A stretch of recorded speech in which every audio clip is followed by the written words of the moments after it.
What's going on mga kapadyak? So ngayon, bike check naman natin itong Trinx Swift 2.0 na 2020 model. Kaya tara!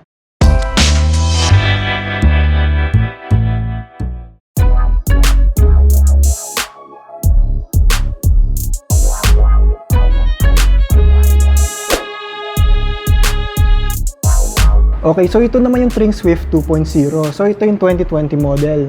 So alloy na yung frame nito, tapos yung fork carbon na. So kung makikita nyo, medyo aero yung pagka-design niya. And then glossy yung finish niya. And then yung decals, nakapintura na siya. And then naka-internal cabling na rin pala to dito.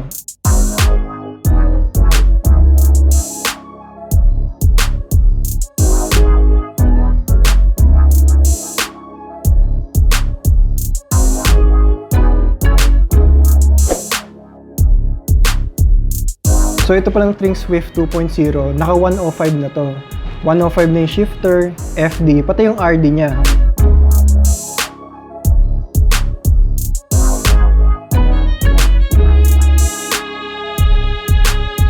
So again, Shimano 105 na yung RD niya.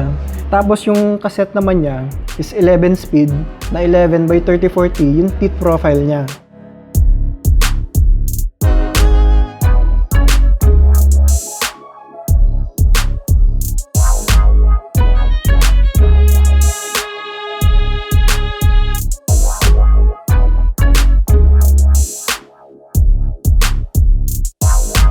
So ito naman yung crank niya is ProWheel Victor. So 2x na to, tapos 50x3040 yung teeth profile niya. So again, saktuhan lang to kung sa mga patag, tapos sa mga ahon okay lang din, hindi ka gaano mahihirapan dito.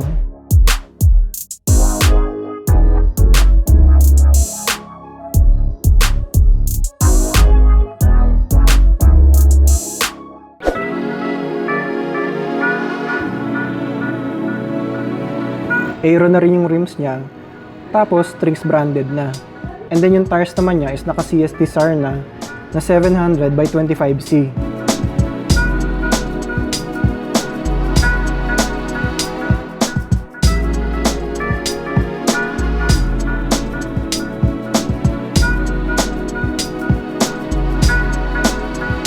And then sa hubs naman is naka Solon na siya, na quick release na. And then yung caliper brakes is naka Trecto na.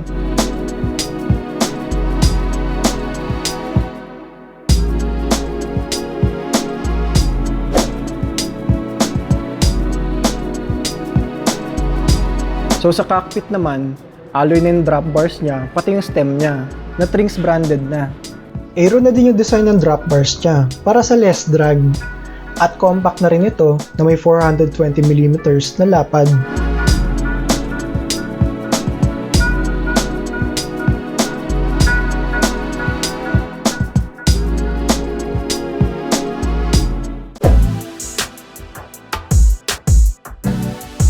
Ang price na nakita ko sa bike na to ay between 29,000 to 35,000 at available pala ang 2020 Trinx Swift 2.0 sa mga Trinx Dealers. Paki-search na lang online kung saan ang bike shop ang malapit sa inyo. Sa tingin ko for its price, sulit na yung bike na to. Para sa isang aero road bike na naka-alloy frame, carbon fork at naka 2x11 speed na 105 components na. At bukod doon, pwede mo rin kasi pang leisure rides yung bike na to. At pwede mo rin isali sa karera kung gusto mo sumali sa mga race events.